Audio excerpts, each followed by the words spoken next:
राज्यामधील विधानसभेची निवडणूक दिवाळीच्या नंतर म्हणजे नोव्हेंबरच्या दुसऱ्या आठवड्यामध्ये होण्याची शक्यता, तर आचारसंहिता ऑक्टोबरमध्ये लागण्याची शक्यता, खात्रीलायक सूत्रांची माहिती। विधानसभा निवडणुकीच्या पार्श्वभूमीवरती भाजपसाठी संघ उतरणार मैदानात। आरएसएसचे संयुक्त सरचिटणीस अतुल लिमये यांच्याकडे संघ आणि भाजपमध्ये समन्वय राखण्याची जबाबदारी। शिंदे गटाच्या समन्वय समितीच्या विभागवार बैठका अंतिम टप्प्यात। विधानसभेच्या पार्श्वभूमीवरती संपूर्ण राज्यामध्ये जिल्हा पातळीवर बैठका। निवडणुका वेळेत घ्या, सरकारच्या सोयीनुसार नको। नोव्हेंबर महिन्यामध्ये होणाऱ्या संभाव्य विधानसभा निवडणुकांच्या कार्यक्रमावरून संजय राऊत यांची टीका।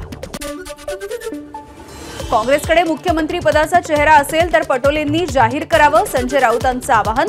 तर आपण जनतेच्या मनातील मुख्यमंत्र्यांबद्दल बोलत आहोत, पटोलेंच्या मनातील नाही, राऊतांचं टीकास्त्र।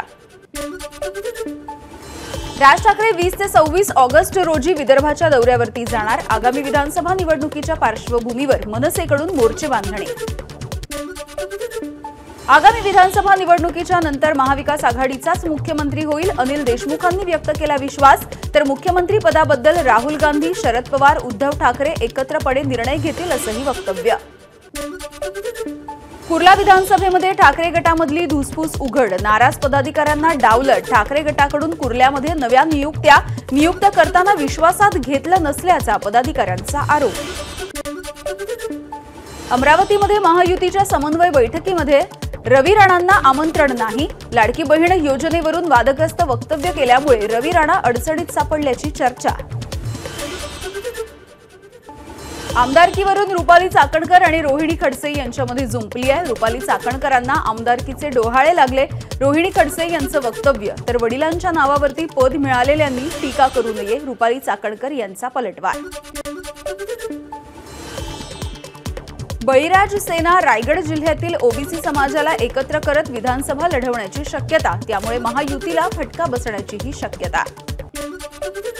जालन्यामध्ये बंजारा समाजाचे नेते अविनाश चव्हाण यांचा काँग्रेसमध्ये प्रवेश। परतूर विधानसभा मतदारसंघामधून चव्हाण हे प्रबळ दावेदार।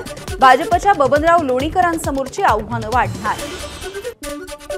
परभणीमधील 4ही जागांसाठी काँग्रेसकडून चाचपणी, काँग्रेस पक्षाने 4ही जागांसाठी इच्छुक उमेदवारांची यादीच मागवली। पाथरीमध्ये काँग्रेसकडून सुरेश वरपुडकर यांना उमेदवारी जाहीर। बुलडाणा जिल्ह्यामध्ये काँग्रेस आणि ठाकरे गटाकडून एकाच दिवशी उमेदवारांची चाचपणी। ठाकरे गटाकडून संजय राऊतांकडून उमेदवारांच्या मुलाखती।